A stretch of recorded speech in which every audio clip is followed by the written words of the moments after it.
here's Brody Brazil. The voicemail line is always open for you 24/7 at 8334-BRODY. You can leave a question, a comment, a compliment, or even a critique. I will literally listen to every single message, and then I get to play back and respond to the very best ones. Brody, how's it going? Tony from Santa Barbara, California. Hey, Tony. My Dodgers just won the World Series. Super exciting, super awesome. All right.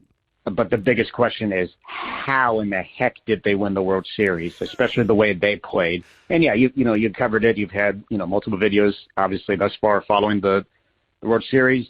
I mean, the biggest question is, hey, they pay all that money to these players. They're just buying championships. How are we ever going to beat the Dodgers? I mean, again, you pointed it out. The Blue Jays had many opportunities to beat them. The massive payroll from the Dodgers, the money being paid to Shohei, who had one good performance, Game 3, but the Jays still could have and should have won that game. All the money to Mookie, all the money to Freddie, even to Max Muncy, wasn't enough to actually beat the Blue Jays, but yet somehow the Dodgers won. How? They got saved by players we never even heard of or didn't really pay attention to, Pages and Rojas. I mean, if you're saying money buys championships, then how do you explain those two players who literally saved the Dodgers? Yamamoto, he beat the Blue Jays by himself. He had 2 starts and was a reliever for a little bit. He still could have lost the World Series if that catch wasn't made by Pages.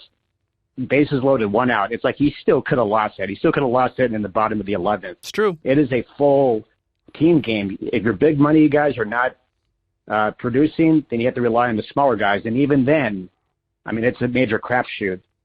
Money doesn't buy championships. A whole team wins you a championship. So this was a big, learning curve, if you will, for the MLB. That you have to really produce and conduct and build your team. It's not just about money. It's about the farm system, about ownership, about all of that. So that's my take.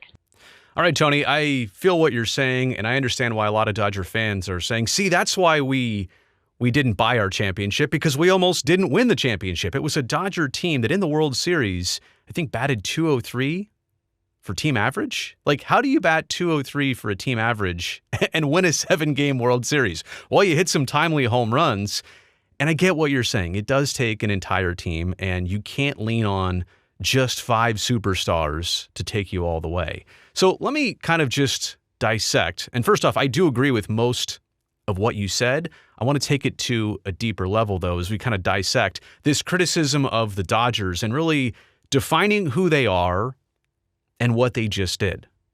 Did they buy themselves a back-to-back World Series title? Not necessarily. Here's my direct opinion, whether it's the Dodgers or anybody else. Money doesn't guarantee you titles. To your point, look how many times the Blue Jays could have had that series in the bag. A lot of Game 6 situations, a lot of Game 7 situations. They could have won that World Series, not only won it, but won it a lot sooner. There are just too many variables. You're right. It's a team sport. And generally speaking, I mean, look at the Dodger starting 4 core pitchers between Glasnow and Snell and Yamamoto and Ohtani, and look what they did. It was unbelievable. But there are still, even with that core pitching a majority of your postseason innings and your World Series innings, there are still too many variables of what happens in baseball games. Money doesn't guarantee you the titles. Money does, though, increase your opportunity. You notice I'm not saying odds, I'm saying opportunity. Chances to have a winning record, opportunity to make the playoffs, opportunity to make a run in the playoffs, opportunity to win it all. You can't prevent somebody going in a rut. You can't prevent somebody going to the injured list. You can't prevent one of your opponents getting so red hot that it's unbelievable, but you can put yourself in a position with a team that's deep enough and strong enough to just have the opportunity.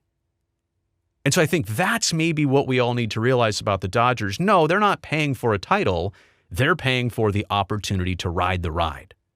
It's like a lightning lane situation. It really is. I never really put this together until this moment right now. I'm thinking about LA. I guess this is more Orange County, but I'm thinking about LA. I'm thinking about Disneyland.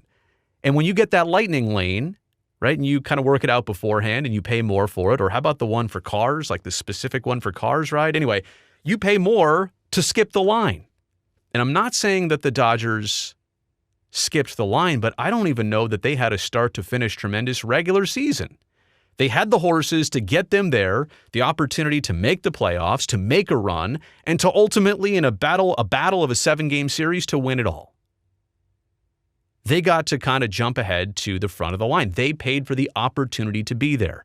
Doesn't mean you're going to enjoy the ride. Doesn't mean you're going to win the race on the ride like the Cars ride. It just means you have the opportunity to be there. You've kind of financially solidified your greater opportunity to be there. And I just want to point out, like, here's the ultimate contrast. The Brewers are like $120 or $40 million payroll. They're sub $150 million on the team payroll this season. The Brewers got swept. They ran out of gas against the Dodgers in the NLCS. Versus the Blue Jays, who are about $100 million more of a baseball team. And the Blue Jays, everybody thinks this was a David and Goliath series. I mean, maybe in terms of experience and storylines and where we put people on certain stages. But I mean, the Blue Jays are still the 5th highest payroll in all of Major League Baseball for 2025. They still spent $250 million on their players. A lot of it went to Vlad Jr., but still, they built a team. And that, to your point, like, you still have to build a team. You still have to have the utility players and the role players. There is absolutely no doubt about that. But by securing enough superstars and by securing enough of a core and a base and a backbone for your team, again, you are providing more opportunity for them to get there. And that's why the Blue Jays took the Dodgers to 7 games. That was my point about the Brewers.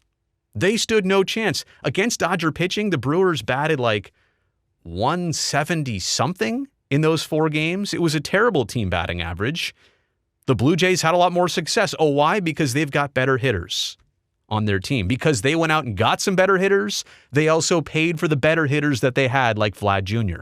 And that brings me to the point of, like, well, if anybody can win it, which is not true, why were the Miami Marlins not there? Why were the Sacramento and Las Vegas, whatever they are, Athletics not there? Why were the Rays not there? Why were the White Sox not there?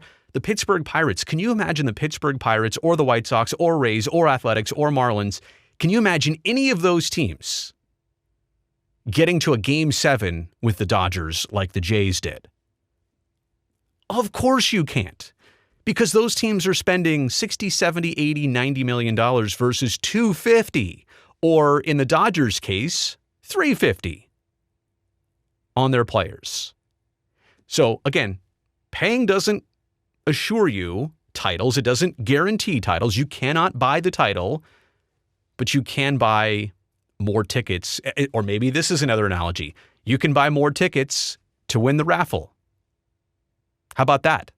If I bought 100 tickets and the Athletics only bought 2 tickets, well, chances are I'm going to win that raffle a lot sooner than they will. It's not to say that it couldn't happen one year where they pull out the Athletics number or the Pirates number.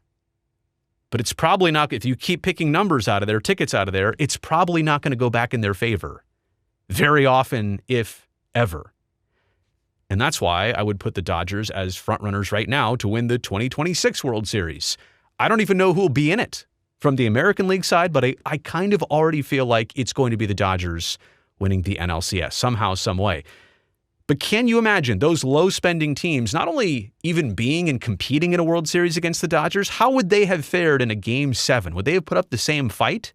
It is no disrespect to the coaches, the managers, the individuals on those teams, but look how they're built. It's really kind of a look at who's building those teams and not building those teams and who's not paying for those teams. And so that brings me to the final point here. I know I've gone a little bit too long already, but if the Dodgers are ruining baseball, which I'm not saying that. I know that's the criticism. Dave Roberts is very well aware of that criticism because going into the World Series, he suggested they win 4 more games and ruin baseball. But if the Dodgers are ruining baseball, then how do we feel about those lowest spending teams? If one team is spending the most and paying for the opportunity, if they're just buying more tickets, should we limit the total amount of tickets you can buy? Should we require a minimum amount of tickets bought? You see what I'm saying here, money-wise, paying your players. If we're doing that raffle type scenario, how should we do it? Because if these teams aren't taking it seriously and they're just going to buy one ticket instead of 12 or 15, and one team is buying 50 or 100, how do you think this is going to go? Again, it doesn't guarantee that your number, your name gets pulled out of that bucket of tickets. It doesn't work out that way. There's so many variables. It's a team sport, right? I mean, this is, baseball requires 9 on the field plus another couple out of the bullpen, a few off from the dugout. Like, it requires so much through the course of a season. This isn't a 1-on-1 sport or a 3-on-3 sport or a 5-on-5 sport. It requires so much. There are so many variables, but again, you still can offer yourself more opportunity if you pay for it. So let me know what you think about all this in the comment section below. Also, thumbs up while you're down there. Don't forget to hit that subscribe button because I would love to see you back here next time.